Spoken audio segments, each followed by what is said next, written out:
A global study on the implementation of United Nations Security Council Resolution 1325 highlighted that women and children were the most adversely affected by Nepal's armed conflict. The armed conflict in Nepal between government security forces and the Communist Party of Nepal Maoist left more than 14,000 dead, 1,300 missing and 200,000 displaced. Its impact on women and girls was especially devastating, including widespread sexual and gender-based violence, SGBV. There was a high level of female participation in the conflict. Approximately 30 to 40% of the Maoist combatants were female, and women were also heavily involved in bringing about an end to the conflict. Despite this, Nepali women were ultimately absent from the formal peace negotiation table.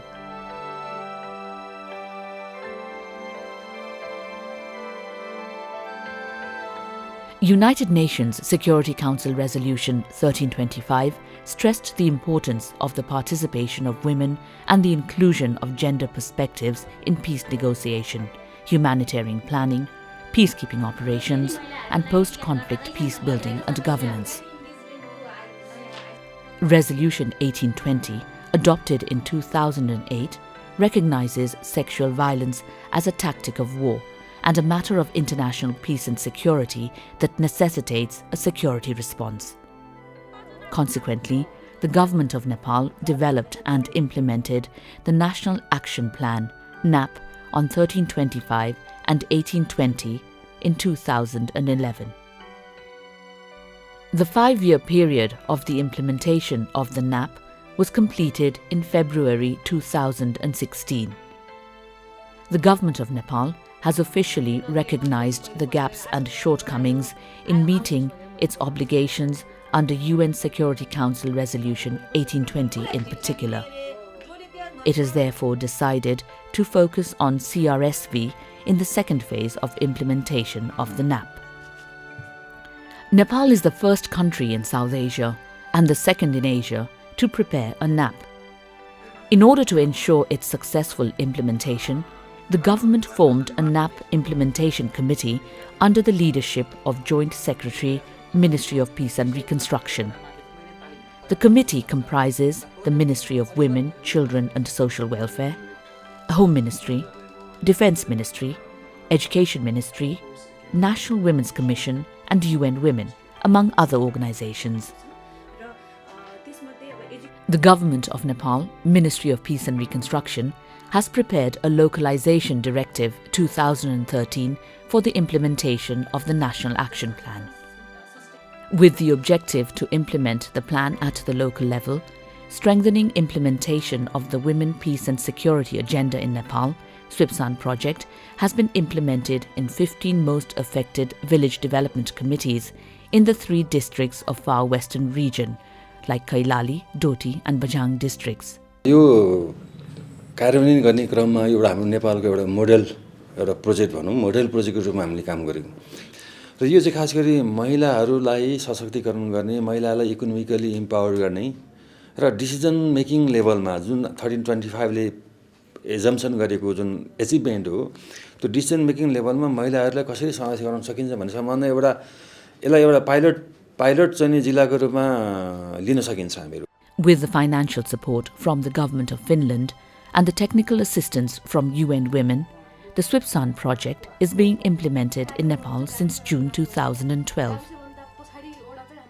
Globally, Finland's activities relating to the UN Security Council Resolution 1325 are based on the visible international role in the women, peace and security issues. The NAP 1325-1820 represent a key entry point for strengthening the women's participation in the peace building. Nepal's National Action Plan on 1325 on women, peace and security was officially approved in January 2011. And Finland, we agreed to support the implementation of the National Action Plan through UN Women. UN Women has been supporting Nepal government in preparing the National Action Plan and its localization. The Government of Nepal has demonstrated commendable leadership in developing a national action plan for Security Council Resolutions 1325 and 1820 to meet many of those commitments included in the Comprehensive Peace Accord. And so that is why it was extremely important for UN Women with other development partners to support the government in not only the development of its national action plan, but also its implementation and its localization. A district coordination committee headed by the chief district officer and comprising stakeholder agencies and women survivors have been carrying out various activities such as coordinating, monitoring and formulating policies for the rights and welfare of women affected by the conflict. राष्ट्र स्तरकै कार्ययोजनाको परिधिभित्र रहेर yes जिल्लामा पनि जिल्ला कार्ययोजना तर्जुमा भएको छ र यो वास्तवमा एउटा यो द्वन्द्वपीडित महिलाहरूको लागि उनीहरूको मागहरू चाहिँ नि सम्बोधन गर्नको लागि उनीहरूको प्लेजेन्ट अथवा उनीहरूको पेनहरूलाई चाहिँ नि उपयुक्त रूपमा चाहिँ सम्बोधन गर्नको लागि एउटा उपयुक्त फोरमको रूपमा चाहिँ यसले जिल्ला समन्वय समितिले काम गरेको छ. After the project was implemented, the awareness level of people, inclusiveness to formulate plans, and ownership in local development has increased, while the Inter-Party Women's Network has bridged the gap in building relationships between the stakeholders and service seekers, ensuring women's participation in the overall development process.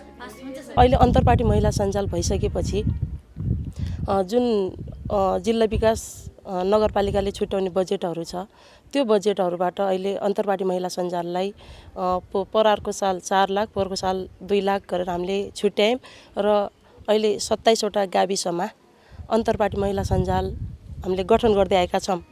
The Ministry of Federal Affairs and Local Development has implemented gender-responsive budgeting by developing a localization strategy.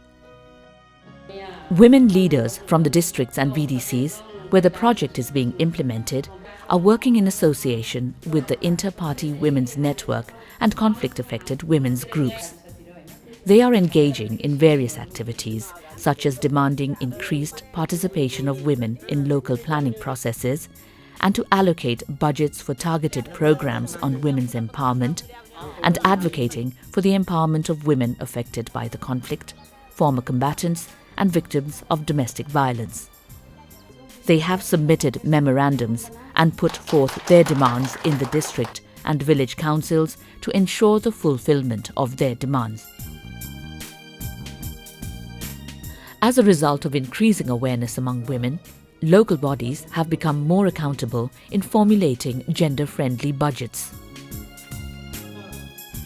In order to ensure the sustainability of the NAP implementation, the SIWPSAN project recognized the potential of convergence between the work of the District Coordinating Committee as a coordinating body for NAP implementation at the district level and the work of the Ministry of Federal Affairs and Local Development to localize the NAP through gender-responsive budgeting, GRB, and the Local Governance and Community Development Programme.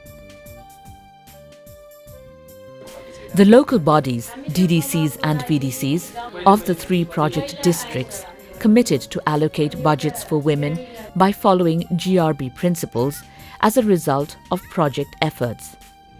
Hence, the achievements made by the SIWPSAN project for localization of the National Action Plan have become a source of inspiration to everyone.